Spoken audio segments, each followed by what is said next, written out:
Other news, big news today, no Burrow for months now. Not the news that Bengals fans want to hear after a nice 2-0 start to the season. Yeah, head coach Zac Taylor confirming today that our franchise quarterback does in fact have, quote, turf toe and will likely need surgery. WLWT News 5's Danielle Dindak is at Paycor Stadium. Danielle, you spoke to some experts about this injury. Tell us more about it.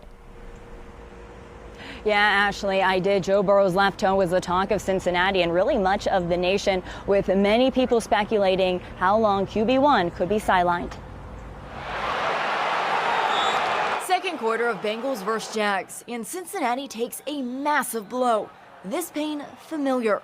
An injured Joe Burrow, this time his left toe. If you remember the play, his foot was planted and then he got hit and his foot went like this. And what happens is his toe got bent backwards. When it got bent backwards, that's what injures that ligament. Just about 24 hours after we watched Burrow hobble off the field, Coach Zac Taylor gives Who Dey Nation an update. It looks like he's going to need surgery. We're still working through all the details of that, what that timeline's going to look like. Turf toe, nothing to play around with.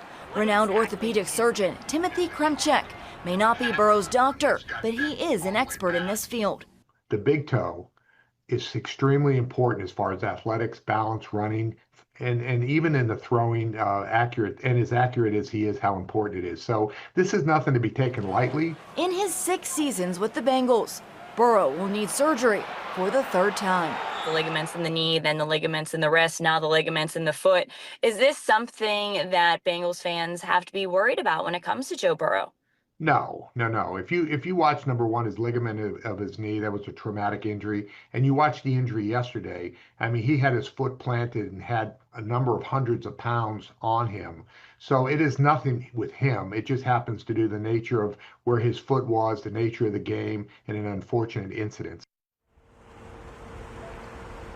Once again, Zac Taylor really not wanting to give a timeline for when Joe Burrow will be back. He did go on to say that doctors are still evaluating the injury and trying to figure out when that best time would be to have surgery. Once again, lots of speculation out there that this could be 3 months, but we're still waiting on that answer from Burrow's doctors. Reporting live down here at Paycor Stadium, Danielle Dindak, WLWT News 5. And Danielle, did he talk anytime about the long-term ramifications?